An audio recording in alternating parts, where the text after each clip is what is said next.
Já está gravando já.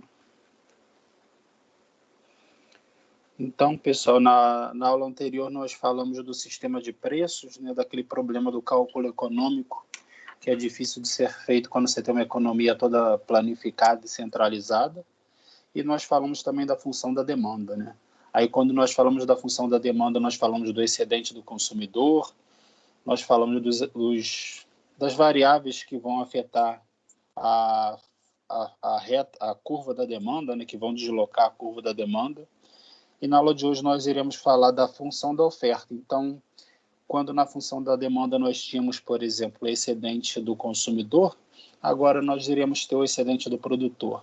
E da mesma forma nós iremos ter vários fatores que vão deslocar a curva da oferta, né? Aí na aula de hoje também nós iremos falar, né, que a curva da demanda, nós vimos na aula anterior que ela é negativamente inclinada, e a curva da oferta vai ser positivamente inclinada. Aí o ponto de interseção entre a curva da oferta e a curva da demanda vai ser o ponto de equilíbrio, tá? Em que a quantidade ofertada a um determinado preço vai ser igual à quantidade demandada a um determinado preço, tá? Então, na aula de hoje nós iremos falar da função da oferta e também do ponto de equilíbrio, tá? Aí, como vocês podem ter visto, na equipe do Teams eu enviei 2 vídeos muito interessantes para vocês, que eles falam sobre o problema, né, do controle do preço de aluguéis, né, que a princípio parece uma política governamental bem intencionada, né, que de certa forma você controla o preço dos aluguéis, né, de certa forma vocês podem pensar, né, inicialmente, que as pessoas que não possuem uma renda razoável irão estar melhores equipadas, em uma melhor situação, porque o preço dos aluguéis vai estar mais barato a princípio, né? Mas o que vocês podem ter percebido dos vídeos é que a situação é bem mais complexa do que ela parece, né? E aparece problema atrás de problema, né? Aí tem até um vídeo uma frase famosa de um economista, tá, sueco, né? Que ele diz que em muitos casos, tá, a maneira mais fácil, né, exceto se você bombardear uma cidade, tá? A maneira mais fácil de você destruir uma cidade é você impor na cidade alguma forma de controle dos preços dos aluguéis, né? Então, ele diz que se você quiser destruir uma cidade, você simplesmente é fácil. Você pega e coloca nessa cidade alguma forma de controle de preço dos aluguéis, ou seja, um teto, né, para o preço dos aluguéis, né? E para quem viu esses vídeos, né, o que vocês acharam interessante desses 2 vídeos, para quem viu os vídeos?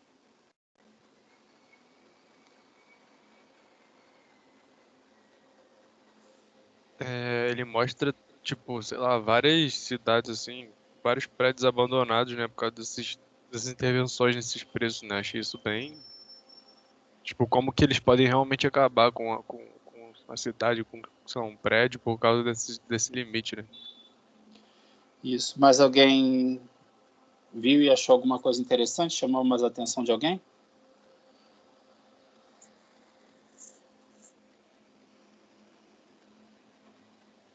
Então eu vou falar aqui, né? Mas por que isso acontece? Por que se você colocar um teto para o preço dos aluguéis, né? Porque de certa forma você vai destruir as cidades, você vai começar a ver aqueles prédios que são velhos, né? Que não estão tendo qualquer tipo de manutenção, né? O que acontece, né? Vamos no primeiro ponto, vocês concordam comigo, né? Os locadores não irão investir primeiramente na manutenção da propriedade. Por quê? Porque o preço que você está alugando o seu prédio já está abaixo do preço de mercado, né? Então, eles, de fato, desde o início, eles não vão ser capazes de recuperar o investimento que eles fizeram no apartamento. Pior que isso, eles também não vão querer fazer qualquer investimento adicional na forma de manutenção, porque eles não irão ser capazes de obter o retorno, né, dessa manutenção realizada no prédio. Faz sentido isso, pessoal? Faz sentido. O segundo ponto aqui que também é interessante, ver se vocês concordam, se ele faz sentido, pessoal. Esse é o primeiro ponto. O segundo ponto, ver se eles faz sentido. Se o aluguel está para um preço muito baixo, ou seja, se o valor do aluguel está abaixo do preço do mercado, vai ter uma quantidade maior de pessoas que está demandando por aluguéis do que a quantidade de pessoas que está ofertando apartamentos para serem alugados. Então, você tem um excesso de demanda. Aí, quando você tem um excesso de demanda, né, a pergunta que vai surgir é: quais pessoas que vão conseguir alugar os imóveis? Porque vai ter um excesso de demanda, né? Aí, o que acontece muitas vezes nesses casos, quando você tem um excesso de demanda, é que vai ser criado exatamente um mercado clandestino, né, onde as pessoas vão conseguir os aluguéis, por exemplo, através de propina, né, tipo assim, o preço do aluguel é 60, eu não posso cobrar mais do que 60.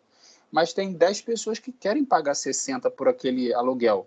Então, o que as pessoas muitas vezes vão fazer? Elas vão pagar, sei lá, um adicional de 60, de 20, por exemplo, de maneira clandestina. Ou seja, você vai ter um mercado clandestino porque você vai ter um excesso de demanda em relação à oferta. E, além disso, que é mostrado nos vídeos que eu mandei para vocês, né, em muitos casos você vai exatamente ter que as pessoas que vão conseguir esses aluguéis vão ser exatamente as pessoas mais ricas e com melhores conexões políticas, né? Faz sentido para vocês esse ponto 2, pessoal? Faz. Aí o ponto 3 é mais interessante ainda. E, na verdade, esse ponto 3, né, se você tem um preço abaixo do preço de mercado, né, que é o efeito de um teto, né, dos preços, você vai ter o quê? Você vai ter uma pressão em que a oferta é maior do que a demanda, né? O que é interessante é que quando você coloca um teto, né, com o tempo essa pressão da oferta ser maior do que a demanda, ela continua crescendo. Por quê? Vê se isso faz sentido. Como você tem um limite no preço do aluguel que você pode cobrar, vocês concordam que ninguém vai querer, de certa forma, construir novos prédios? Porque se eu construir um novo prédio, eu não vou, tipo assim, as pessoas não vão ser capazes de cobrar o valor do aluguel que o prédio vale. Então ninguém vai querer construir novos prédios.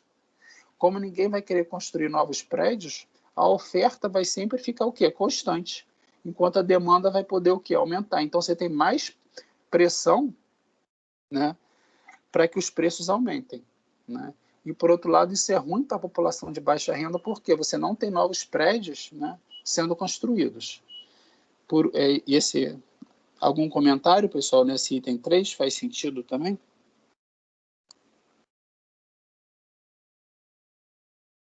Faz sentido também. Aí, por último, você tem o item 4 também, que é bem interessante. Vê se vocês entendem isso, né? Imagina que eu tenho um apartamento muito caro, né? E eu estou vivendo no apartamento da minha propriedade. Olha que interessante.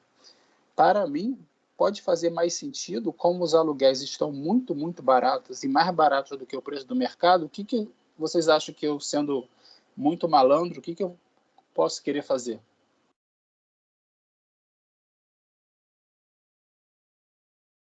Pode alugar por um preço mais barato e depois alugar para as pessoas por preço mais caro? Ver se faz sentido. Eu posso pegar, vender o meu apartamento, porque não está tendo nenhum controle sobre o preço de venda dos apartamentos. Aí eu vendo o meu apartamento pelo preço de mercado e deixo de morar num apartamento que é minha propriedade para morar em um apartamento alugado, porque os aluguéis estão muito baratos. Faz sentido? Faz sentido. Então você começa a ver, tipo assim, só porque você botou um preço de aluguel, você começa a causar inúmeras distorções, né? Então você vê que, tipo assim, inicialmente você tem uma ação bem intencionada, né? Só que você vê que esse item 4 tipo assim, bizarro, né? Porque você vê, pô, tô morando num apartamento da minha propriedade. Mas eu Mas vejo que não corre o risco de depois o aluguel subir, não? Então, mas a princípio os aluguéis estão fixos por lei. Então você não pode mudar, entendeu? Ah, saquei. E tem um problema que acontece e é uma questão política, eu acho que vocês vão concordar comigo, porque para a população, né, para a população que não entende, você falar assim, imagina que eu sou um político, né, eu vou falar assim, eu quero acabar com o limite dos preços dos aluguéis, né?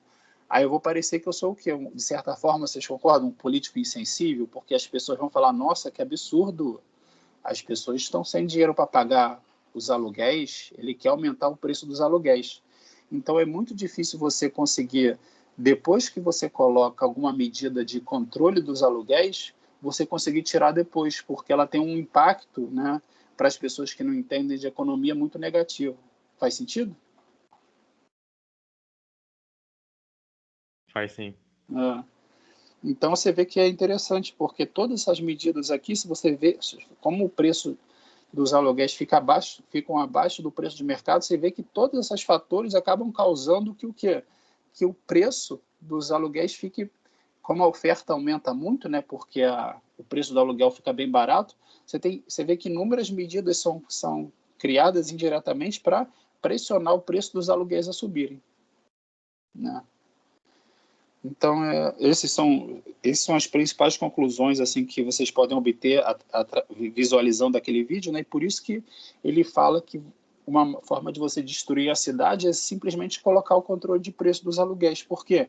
Porque ninguém vai querer construir novos edifícios, ninguém vai querer fazer a manutenção dos edifícios para que os edifícios fiquem bonitos. Por quê? Porque os construtores sabem que não vão obter o dinheiro de volta na forma de aluguéis, né?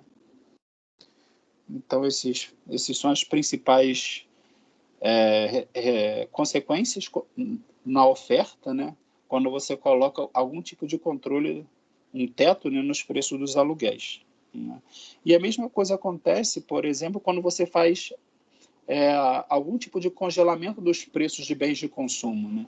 Essa foto aqui foi tirada na Venezuela, que mostra o seguinte: na Venezuela você também está tendo algum tipo de controle sobre o preço, né? Ou seja, congelamento dos preços, né? Congelamento do preço do papel higiênico, do leite ninho, mais o que? Do arroz, do açúcar e assim sucessivamente. Aí o que acontece, né? Se você tem um congelamento de preços, aí você tem exatamente mercadorias que estão sendo, essas mercadorias elas vão ser vendidas no mercado clandestino por um preço que é acima do preço congelado. Exatamente nos camelôs, está vendo? Nas ruas, porque nas ruas elas conseguem fazer o quê? Uma venda por um preço acima do preço controlado. E em termos de sinais, você começa a bagunçar o sistema de preços todo. Por quê? Porque os preços estão baixos artificialmente. Você está transmitindo a informação para as pessoas, né, que o bem é abundante, quando na verdade o bem não é abundante. Ou seja, existe uma limitação na sua oferta. Beleza, pessoal? Professor, Pode falar. eu tava vendo, não sei se foi ontem ou anteontem, uma notícia que na Argentina também alguns dos produtos que começaram a sumir dos supermercados, o governo estava estudando multar e obrigar as empresas a voltar a produzir. Começa a ter um negócio assim, tipo assim, começa assim, né? Você congela os preços, né? Você fala assim, o preço do arroz que era R$10, vou congelar ele em 5. Mas aí o que acontece? Simplesmente os comerciantes vão diminuir a oferta, né? Aí você começa a criar mais problemas. Você fala assim, aí você vai ter que obrigar os comerciantes, né, a vender, né, as mercadorias que talvez estejam no estoque, né, que é o que eles fazem, por aquele preço. Aí o que acontece? Aí você vai ter simplesmente o quê? Os comerciantes vão abandonar a profissão, né, vão escolher outra coisa para fazer. Então você está desestimulando totalmente a atividade econômica, né? Então é tipo um problema atrás do outro problema, né? Aí eu tenho várias fotos interessantes que eu acho que esse congelamento de preços também aconteceu. Acho que foi na década de 70 nos Estados Unidos, no governo Nixon, né?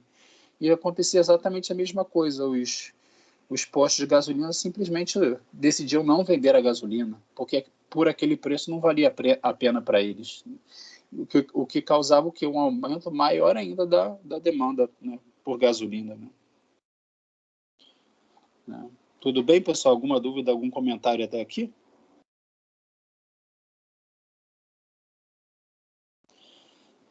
Beleza, pessoal. Então a gente vai estudar nesse ponto a oferta, né? E a oferta exatamente é o equivalente da curva da demanda, só que do lado do produtor, né? Aí a oferta vai ser o quê? A quantidade de determinado bem que os produtores planejam vender em um determinado preço, tá? Aí da mesma forma, qual o formato da curva da oferta? Para a gente, que a gente vai querer simplificar a nossa vida nesse momento e simplificar a nossa análise, a curva da oferta vai ser uma reta, tá? E a curva da oferta vai ser positivamente inclinada. Por quê? Quando o preço aumenta, há um estímulo para as empresas produzirem mais, tá? Então, se eu aumento o meu preço, está vendo, de P para P', se eu aumento o meu preço de P para P', a quantidade que eu vou ofertar de mercadorias ou de serviços também vai aumentar de Q para Q'. Tá? Aí existe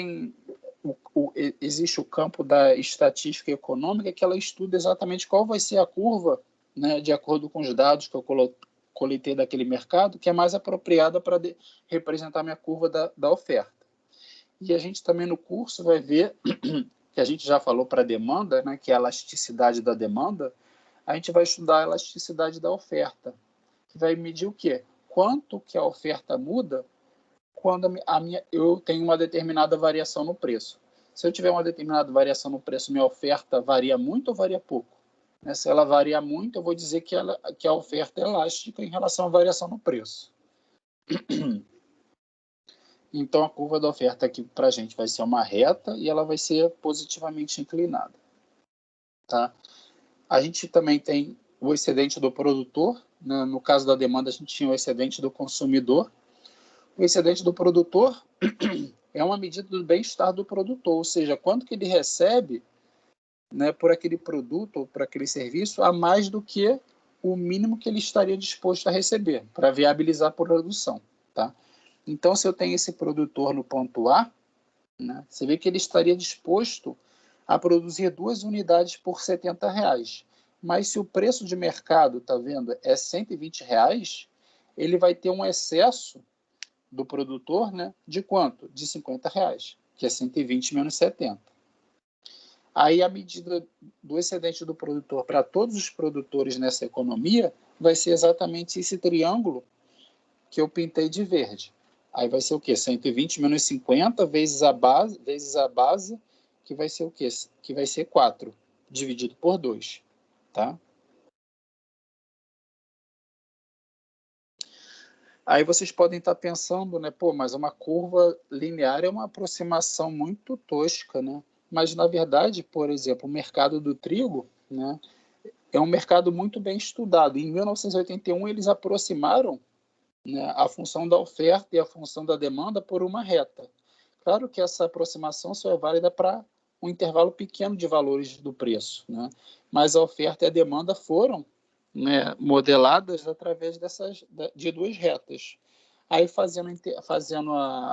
calculando o ponto de interseção da oferta e da demanda, eles obtiveram o preço de equilíbrio, tá vendo? Simplesmente igualando, tá vendo?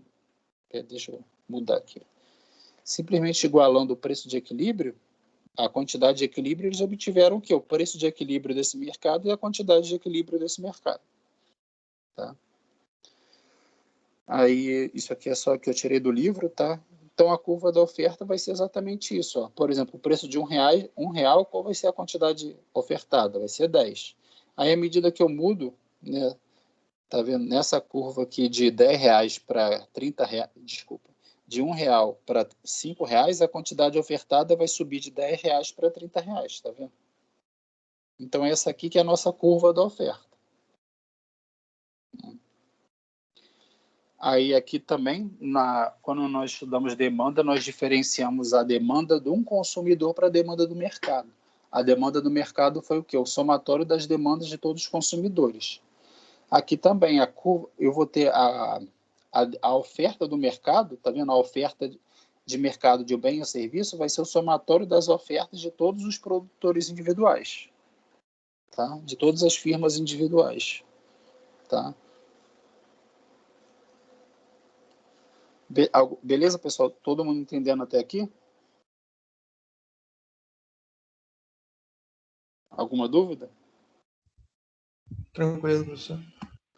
Então, aí no caso da demanda, né, nós estudamos vários fatores que vão afetar a curva da demanda, né? Nós vimos os casos das variações nos preços dos bens substitutos, variações nos preços dos bens complementares, variações na renda, né?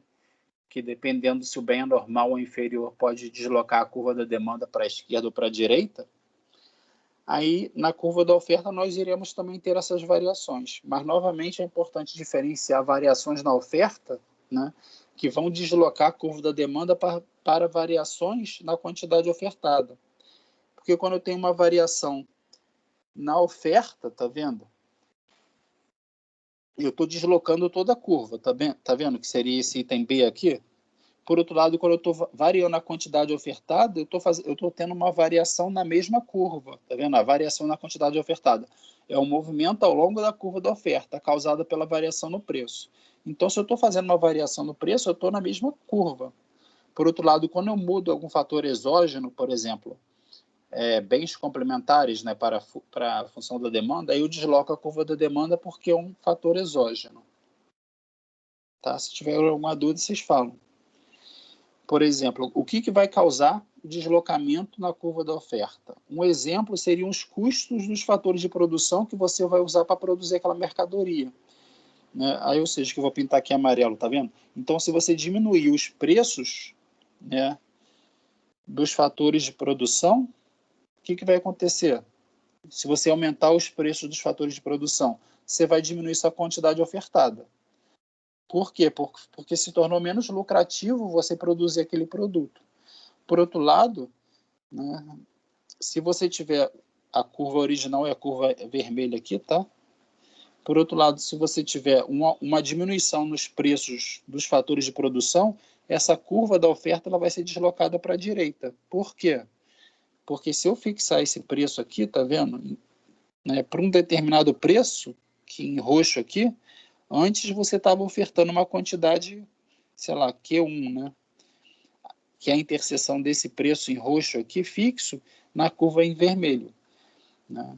Mas como eu desloquei a minha curva da oferta para a direita, que é a nova curva em verde, eu vou estar ofertando o quê? Uma quantidade Q2 que é maior do que a quantidade Q1. Isso foi causado o quê? Pela diminuição do preço dos fatores de produção que são necessários para produzir aquela mercadoria.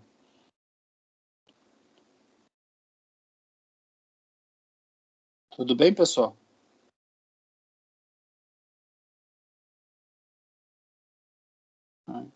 Beleza. Então, nesse item B, seria o seguinte, imagina que eu com as mesmas máquinas, eu produzo tanto arroz quanto cana, tá, pessoal? Então, o que acontece se o preço da cana está constante, tá? Esse gráfico aqui seria para o preço da cana. O que acontece se o preço da cana está constante, né, mas o preço do arroz aumenta? Então, de uma hora para outra, né, é mais lucrativo empregar meus fatores de produção para produzir cana. Então, se o preço do arroz aumentou e o preço da cana está constante, de uma hora para outra se tornou mais lucrativo, né, empregar meus fatores de produção para produzir arroz ao invés de produzir cana. Por isso que a curva da oferta ela foi deslocada para a esquerda. Tá? Ou seja, para um determinado preço P, a curva, minha oferta anterior, que estava no ponto que era anteriormente Q, ela foi deslocada para a esquerda e minha nova oferta vai ser o quê? Vai ser Q'. Então você vê como tem tantas informações que vão ter um efeito no preço de determinado bem, né? Até o aumento do preço de um bem substituto, né, que utiliza os mesmos fatores de produção, vão fazer com que a oferta de determinado bem aumente ou diminua. Então você vê que é um problema extremamente complexo alguém tentar coordenar tudo isso de forma descentralizada. Outro fator que, por exemplo, pode deslocar a curva da oferta vão ser avanços tecnológicos que vão diminuir o custo de produção. Então, se você tem um avanço tecnológico que diminui o custo de produção, sua curva da oferta vai ser deslocada para a direita. Por quê? Porque para o mesmo preço P, a quantidade ofertada vai ser Q2 ao invés de Q1, tá? Onde Q2 é maior que Q1. Outro fator que vai influenciar a curva da oferta vão ser, por exemplo, mudanças de condições climáticas que podem ajudar ou favorecer, né, a sua produção. Por exemplo, geadas, né, vão diminuir a oferta para um determinado preço, enquanto que condições favoráveis, né, água, chuvas, né, podem fazer com que? Podem fazer que para um determinado preço a sua quantidade ofertada aumente. Tá? Essa curva é bem interessante, tá? Ela representa a curva da demanda, tá? E a curva da oferta na cidade de Nova York, antes e depois de 11 de setembro. Né? Aí vamos analisar primeiro o Dzinho, tá vendo? Vamos aqui em agosto, tá? A curva da demanda em agosto e aqui a curva da demanda em agosto, ou seja, antes de 11 de setembro. Aí o preço de equilíbrio, né, que é a interseção entre a curva da oferta e da demanda, estava em quanto? Estava em R$45, tá? Aí o que aconteceu depois de 11 de setembro? A curva da demanda ela foi deslocada para a esquerda, tá vendo? Ou seja, para um determinado preço, a curva da demanda diminuiu, né? Para um determinado preço, a demanda diminuiu.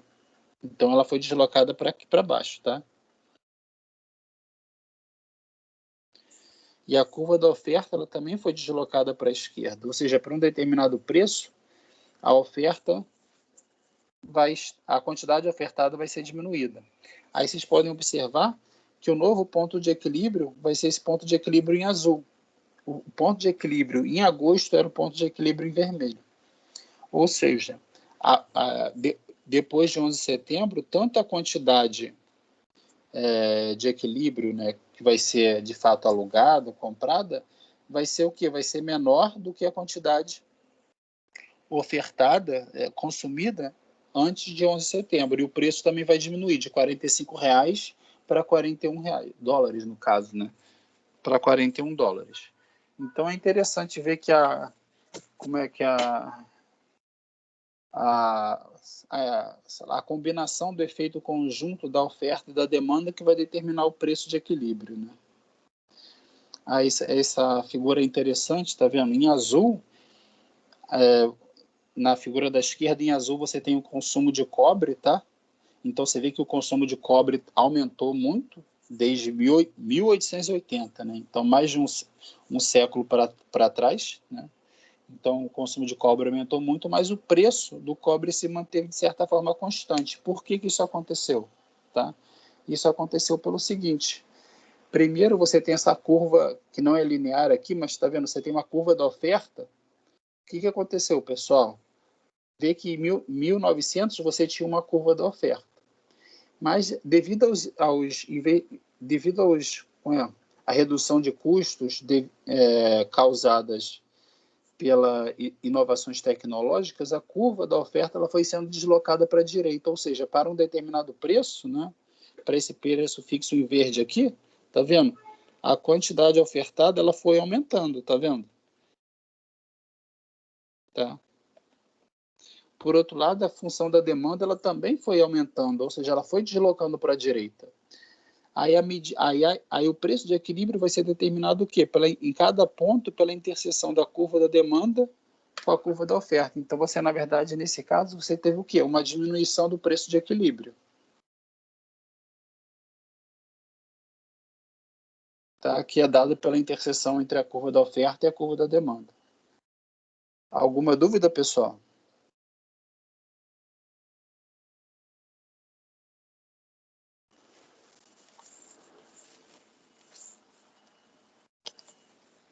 Não é possível que vocês não tenham nenhuma dúvida. Todo mundo entendendo tudo? Eu só fiquei meio perdido nesse gráfico aí, professor, mas tô compreendendo já. Eu fico curioso de como seria a equação desses gráficos, essas linhas individual, no caso, né? Porque tipo assim, né? Aí você viu que naquele caso ali, né? Que eu dei para você o exemplo do trigo, tá vendo? Você lembra do exemplo do trigo? Sim. Então, o que é feito é você coleta esses dados, né? E hoje em dia é muito mais fácil coletar esses dados, né? Através da Big Data e todos esses recursos, né? Então você vê que aquele gráfico do preço do trigo, né, que você vê que foram retas, né, tá vendo? Isso foi feito em 1981, entendeu? Então, com recursos bem fracos comparados aos recursos que você tem hoje. Então, você tenta achar a melhor reta, né? Então, você, como se fosse assim, né? Você tem o preço aqui, tá? Aí, no eixo X, você tem a quantidade demandada, né? Você tem vários pontinhos, né? Aí, ele tenta falar assim, pô, para todos esses pontos, qual é a melhor reta que eu coloco aqui dentro? Né? Mas você também pode tentar achar, pô, será que outra curva vai representar melhor todos esses pontos que eu coletei? Aí isso é o campo da economia estatística, né, que tenta coletar esses dados e tentar achar o melhor modelo matemático que representa esses dados. Mas em muitos casos, você simplesmente aproxima essa curva por uma reta, entendeu? Pelo processo que se chama de linearização. Aí você fala assim, ó, para uma pequena faixa de valores, né, você consegue aproximar, né, a curva ideal por uma reta. Entendeu? Certo. Beleza? Então, vou falar de novo para ele aqui, né? Aí você vê que você tem o S aqui é a curva da oferta, tá vendo? Que ela tem inclinação positiva. Aí o que acontece? Tá vendo a primeira curva da oferta aqui? Tá vendo que é S1900? Então é a oferta que você tinha de cobre em 1900. Aí depois a nova curva da oferta, tá vendo? É 1950, ou seja, é a oferta de cobre, a curva da oferta de cobre em 1950. E a curva S2000 é a curva da oferta de cobre em 2000. Aí olha só, o que acontece, né? Por que ela... Aí imagina que eu fixei um determinado preço aqui, tá? O preço P, né? Aí eu botei aqui, tá? Então você vê que para a curva de 1900, para esse preço, né, eu tinha uma quantidade ofertada aqui. E para a curva de 2000, para esse mesmo preço, vou ter uma quantidade ofertada aqui, que linha. Então, você teve um deslocamento para a direita, por quê? Porque para o mesmo preço, você vai estar ofertando uma quantidade muito maior de cobre devido ao quê? Uma redução dos custos na produção de cobre que aconteceu desde 1900. Faz sentido isso para quem perguntou aí? Faz sentido, professor. Aí você também tem, então essa aqui é a curva da demanda, tá vendo? Aí você tem uma curva da oferta aqui, que vai ser exatamente essas curvas com inclinação. A curva da demanda vão ser essas curvas aqui, tá vendo? Com D. Né? Aí aqui é D, D e D. Só que aqui você tem D de 1900 e aqui você tem o D de 2000. Ou seja, a demanda para o ano de 2000. E novamente, ó, se eu fixar um preço, o que acontece? Né? A demanda para esse preço, que em 1900 era essa quantidade demandada aqui, no ano de 2000 a quantidade demandada se tornou o quê? Que linha. Que faz sentido, né? Com maior industrialização, para um determinado preço, a quantidade demandada aumentou muito, né? Aí o que é interessante assim, poxa, a quantidade demandada e a quantidade ofertada aumentaram bastante, mas e o preço do cobre? Na verdade, o preço do cobre acabou diminuindo, né? Por quê? O preço do cobre antes era determinado pela interseção da curva da oferta em 1900 pela curva da demanda em 1900, que era esse ponto, tá vendo? Com esse preço aqui. Aí o novo preço de equilíbrio vai ser esse ponto aqui, em verde, né? Vai ser esse novo ponto aqui em verde, que vai ser determinado o quê? Pela interseção da curva da oferta em 2000, pela curva da demanda em 2000. Então, a quantidade demandada, a quantidade de equilíbrio, né, do cobre aumentou muito e o preço diminuiu. Beleza, pessoal? Faz sentido isso? Tá show, professor. Beleza. Aí agora a gente vai estudar o equilíbrio, né, de mercado de um bem ou serviço, né? O que vai ser esse ponto de equilíbrio? Ó? Colocando em um único gráfico as curvas da oferta e da demanda, a interseção das curvas de oferta e demanda é o ponto de equilíbrio, ao qual corresponde ao preço PO, tá, e a quantidade QO. Aí exatamente esse ponto em vermelho aqui, tá vendo? Essa aqui é a quantidade de equilíbrio. Tá? Esse Ezinho aqui. Mas aí você pergunta, o que acontece se você tiver um preço aqui, que eu botei PEO, que é excesso de oferta, maior do que o preço de equilíbrio? Né?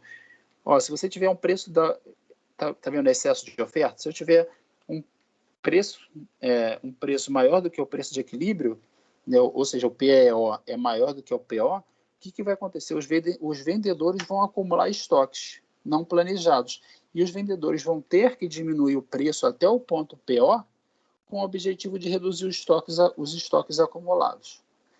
Tá? Por outro lado, se o preço for inferior ao preço de equilíbrio, ou seja, PED, em que o PED é preço de excesso da demanda, for menor do que o PO, o que vai acontecer? Os consumidores estarão dispostos a pagar mais porque os produtos estão escassos. Aí o preço, né, desse bem ou serviço vai aumentar até o ponto de equilíbrio. Então, de certa forma, os preços eles vão sempre tender para esse ponto de equilíbrio, porque se o preço está maior do que o ponto de equilíbrio, simplesmente os produtores estão o quê? Estão criando estoques não planejados de bens e serviços. Por outro lado, se você tem um preço abaixo do preço de equilíbrio, os produtos estão escassos e os consumidores vão aceitar o quê? Pagar mais por esses produtos escassos. Então, você sempre vai ter o preço tendendo ao quê? Ao ponto de equilíbrio. Né? Então, aí o preço, a situação em que você tem um controle de preço, como aluguéis, é exatamente o caso, né, em que você tem o preço o excesso, você tem um PED, né, que é o preço do excesso da demanda, é menor do que o preço de equilíbrio. Tá? Então, você tem uma situação em que você tem um excesso de demanda. Faz sentido isso aqui, pessoal? Sim, senhor. Uhum. Né? Então, é exatamente esse gráfico aqui do livro. Né? Aí eu tenho um problema para vocês aqui, ó. Olha só, tentem fazer isso para mim. O que acontece com o preço de equilíbrio? Olha esse exemplo 1, tá? O que acontece com o preço de equilíbrio e com a quantidade de equilíbrio de um bem normal quando a renda dos consumidores aumenta, tá? Então, você tem essa situação aqui, né? Então, você tem essa situação aqui, né? Em que você tem uma curva da oferta aqui e uma curva da demanda aqui, né, pessoal?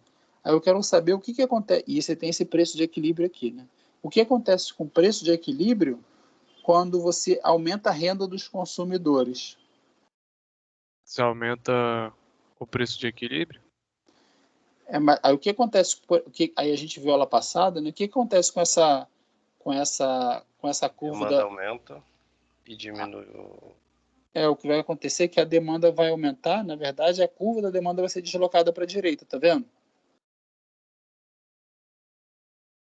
A curva da demanda vai ser deslocada para a direita. Agora eu tenho uma nova curva da demanda. Aí o novo ponto de equilíbrio vai ser esse ponto em azul. Tá vendo? Que eu botei aqui, ó. Então, originalmente eu tinha essa curva da demanda D. Aí, com o aumento da minha renda, e porque o bem é normal, tá? A minha curva da demanda foi deslocada para a direita, para essa nova curva da demanda D'. Aí isso causou o quê? Um aumento do preço, tá vendo? De equilíbrio e um aumento da quantidade de equilíbrio também.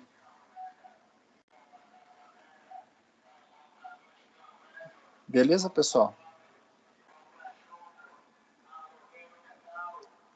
Fez sentido para todo mundo? Sim, sim. Então, pessoal, aí nesse exemplo 2, tentem fazer esse exemplo 2 para mim. O que acontece com o preço e a quantidade no ponto de equilíbrio quando há uma diminuição nos preços das matérias-primas usadas na produção do bem X?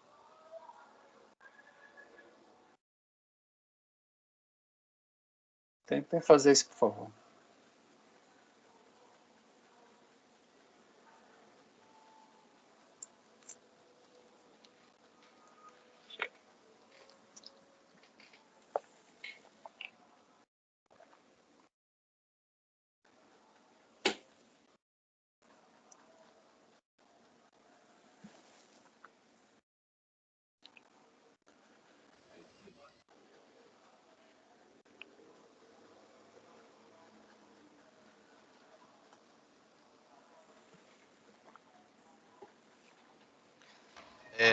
Com o aumento, posso falar, professor?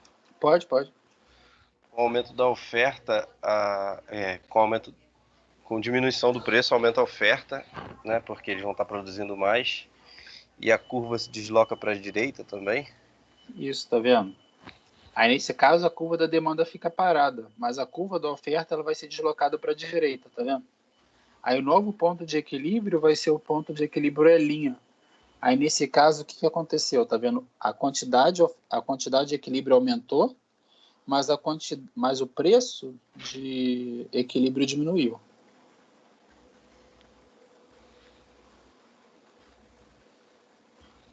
Beleza? Alguma dúvida, pessoal? Professor, mas tipo assim, acho que dá pra ter variáveis disso, por exemplo. Se o preço cair, aumentasse a demanda, porque o preço caiu justamente por isso. Tipo assim, o fato da. Fala de novo o que você falou que eu não Por entendi. exemplo, você tem um caderno, ele é R$ 15, ele tem uma demanda 10. Você abaixou o preço do caderno para R$ 10, agora ele tem uma demanda 15, sei lá. Então, mas se você tem esse preço aqui, tá vendo? Porque toda variação do preço do bem tá no próprio gráfico, entendeu? O que vai fazer com que o gráfico seja deslocado são variações externas, como, por exemplo, a diminuição do preço das matérias-primas. Entendi. Aí, por exemplo, se você está falando aqui na curva, vamos ver o que você está falando, né? Aí, olha só, você está falando, né, então, mas é exatamente isso que você falou, vê se você concorda, né? Então, eu tenho aqui a curva da demanda, tá? Aí, o preço de equilíbrio era 10 que você falou, né? No preço de equilíbrio, Isso. o preço do caderno era 10. Aí, nesse novo preço de equilíbrio, né, o novo preço de equilíbrio aqui é R$ 5, né? Aí você está falando que nesse novo preço de equilíbrio ocorre um aumento da demanda, não é? Isso. Mas faz sentido, tá vendo? Que aí nesse novo ponto de equilíbrio, exatamente a quantidade demandada digamos, né, ela aumentou realmente, tá vendo? Ela foi para que linha, Ah, entendi. Entendi. entendeu? Mas, tipo assim, aí o que acontece? Aí aqui, eu poderia ter também, nesse mesmo exemplo, eu poderia ter falado para vocês assim, você teve, digamos, uma diminuição no preço dos bens substitutos. Aí olha o que poderia acontecer. Aí se eu falo para você que nesse mesmo exemplo, além de ter tido uma diminuição no preço das matérias-primas, também pode ter tido o quê? Um aumento no preço dos bens substitutos. Aí a curva da demanda também deslocaria para a direita, tá vendo? Aí novo ponto de equilíbrio seria o quê? Seria esse ponto aqui, ó. Aí nesse ponto você teria um aumento ainda maior do que da quantidade de equilíbrio, que é o novo ponto de equilíbrio seria o quê? Esse ponto Q2'. Aí nesse caso específico aqui você teria o quê? Um aumento do preço. Tá vendo? Nesse caso você teria o quê? Né? Você está entendendo o que eu estou falando aqui? Nesse caso, como você teve um aumento da demanda maior do que o aumento da oferta, você teve o quê? Um aumento do preço de equilíbrio, para 100, por exemplo. Entendeu? Então, tipo assim, Entendi. o preço de equilíbrio vai ser dado exatamente pela combinação do efeito, né, da oferta e da demanda. Tá? Obrigado, Al- professor. Alguma dúvida aí, pessoal? Não, professor, tudo bem. Então só um exemplo simples para vocês, né, mas só para vocês pegarem um jeito. Aqui nesse exercício do livro, tá, eu tenho uma curva, eu tenho uma função da demanda, também uma função da oferta. Aí determinem para mim rapidinho o preço de equilíbrio e a quantidade de equilíbrio, tá? E se o preço é de R$ 4, existe oferta, excesso de oferta ou excesso da demanda? E qual a magnitude desse excesso?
Me avisa aí quando eu puder fazer.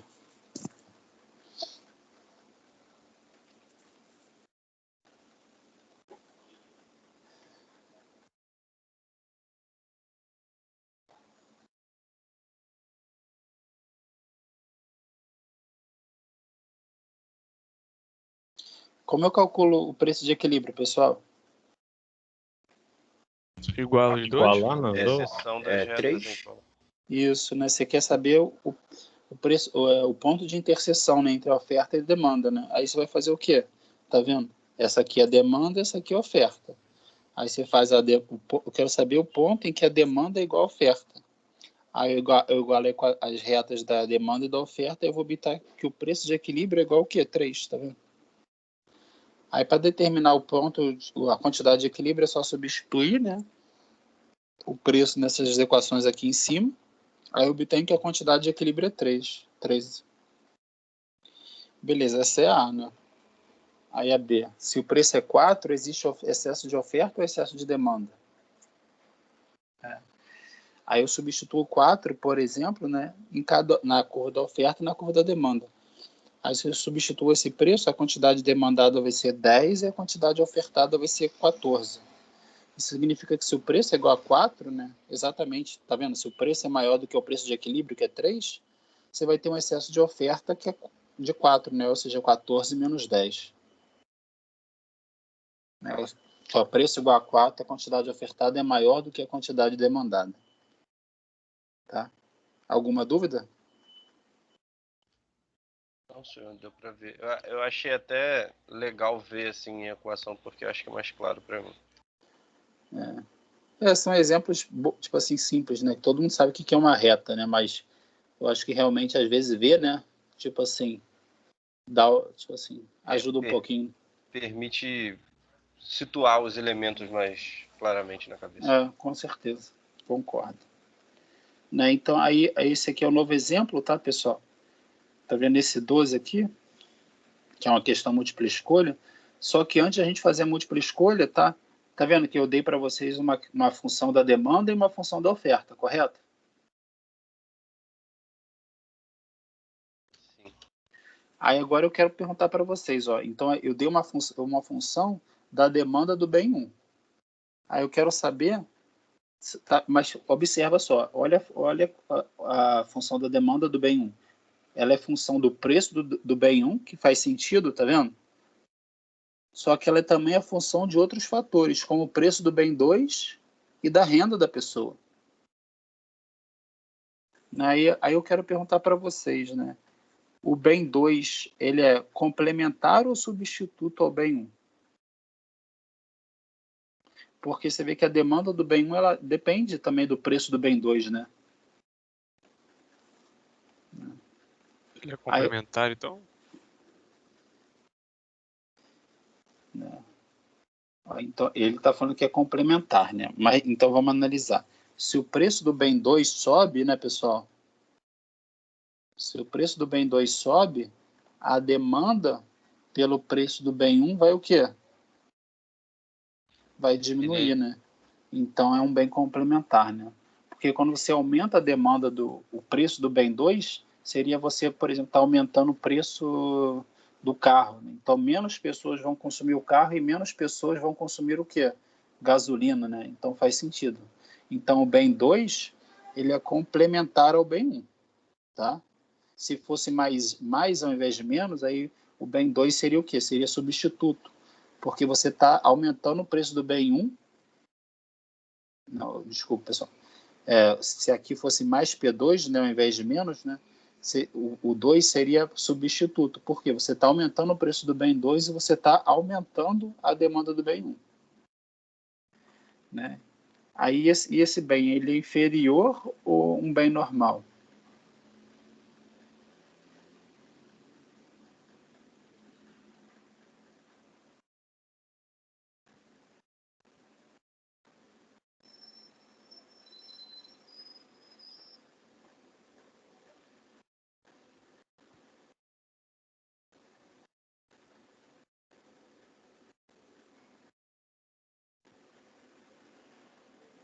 O bem 1 é inferior ou é normal? Normal é o bem que ele aumenta, né? É um bem tipo um filé mignon, né? Que à medida que sua renda aumenta, sua quantidade demandada aumenta. Um bem inferior é um bem como carne de terceira, né? Que à medida que sua renda aumenta, sua tendência é demandar menos esse bem, né? Nesse caso, você vê que você tem um mais 0,1R, né? Então, à medida que seu R aumenta, sua quantidade, seu D vai aumentar, tá? Então, o R aumenta, né? Se o R aumenta, a sua quantidade demandada também aumenta. Então, você vê que o quê? Que o bem 1 é um bem normal, tá? Beleza? Professor, Então, vamos... o que é um inferior, que eu não entendi isso? É que você tem dois tipos de bens, né?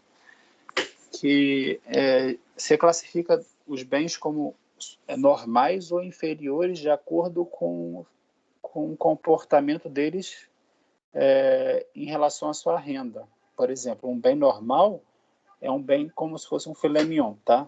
Que à medida que sua renda aumenta, ou seja, você vai ficando mais rico, sua tendência é consumir mais daquele bem. Né? Claro que ninguém, tipo assim, claro que ninguém vai consumir infinitos filé mignons, né? Mas eu quero dizer, tipo assim, numa faixa razoável de valores, né? E por outro lado, um bem inferior é um bem que à medida que sua renda aumenta, sua tendência é demandar menos daquele bem. Por exemplo, à medida que sua renda aumenta, você vai demandar menos menos carne de terceira. Carne de terceira é o que? É um bem inferior. Digamos, à medida que sua renda aumenta, você vai demandar menos, por exemplo, ônibus. Então, ônibus é o que? É um bem inferior. À medida que sua renda aumenta, você vai demandar mais o quê? Mais filé mignon. À medida que sua renda aumenta, você vai demandar mais carros caros. Então, esses carros caros são bens normais, entendeu? Deu para entender? Deu sim, obrigado. E é importante não confundir bens inferiores, tá, com bem de Giffen, tá? Que o bem inferiores, o comportamento dele é em relação à renda. Mas o bem de Giffen, ele também, o bem de Giffen é um bem inferior, né? Mas o bem de Giffen ele é o seguinte, né? Ele é um bem que o preço do bem aumenta e a quantidade do bem demandado também aumenta, tá? Então, a caracterização do bem de Giffen é que a função da demanda dele é positivamente inclinada, tá? Beleza? Beleza. Então, olha só. Então, a gente já pode dizer que ele está pedindo para assinalar errada, né? Então, o bem 2 é normal. O bem 2 ele fala que o bem 2 é normal, né? Mas, na verdade, a gente não sabe se o bem 2 é normal ou não, tá? Que a gente só sabe que o bem 1 não é um bem inferior. A gente sabe que o bem 1 é o quê? É um bem normal. Então, esse aqui está certo, tá? Os bens 1 e 2 são complementares. A gente viu que isso é verdade também. Então, vamos analisar A e B, tá? Só que ele diz que a renda é 1.000, tá? E o preço do bem 2 é 20. Então, vamos ver o que acontece aqui, ó. D1, que é igual a 20, menos 0,2 P1. Menos P2. P2 é 20, né? Mais 0,1 vezes 1.000. Então, dá 100, né? Então, meu D1 vai ficar quanto? Vai ficar menos 0,2 P1 mais 100. Aí, se eu quiser saber a quantidade de equilíbrio, eu vou igualar a oferta com a demanda, né? Então, vai ficar 0,8 P1 é igual ao quê? É igual a menos 0,2 P2, P1, mais 100. Que aí vai dar o quê? Vai dar P1, né? Vai dar P1 igual a 100. Tão bom quando as contas fecham bonitinho assim, né? Aí P1 dá 100. Então a letra está certa também. Aí vamos analisar. Aí, e a quantidade de equilíbrio também é 80, né? Porque 0,8 vezes 100 dá o quê? Dá 80. Então a quantidade demandada é 80. Então a errada é o quê? É a D. Porque não tem informação no exemplo que possa te informar se o bem 2 é um bem normal ou não. Você só tem informação da demanda do bem 1. Alguma dúvida nesse exemplo, pessoal? Esse exemplo é bem legal, que ele faz uma revisão da parte da demanda, né, da função da demanda, e da parte da função da oferta. Alguma dúvida aqui, pessoal? Não. Beleza, pessoal. Então, eu vou tentar ainda hoje passar esse vídeo aí para playlist, tá? Do YouTube. Vai ficar também no Microsoft Teams, tá? Para quem não conseguir assistir, tá? Então, até semana que vem. A semana que vem a gente vai falar de elasticidade, tanto da oferta quanto da demanda. Beleza, pessoal? Beleza, pessoal. Beleza, Olha pessoal. só. Valeu. Alguém perguntou alguma coisa? Não, acho que não. Então tá, pessoal. Até semana que vem, então. Valeu, Até semana tchau, que tchau. vem. Tá certo, pessoal. Valeu. Valeu. Valeu, tchau.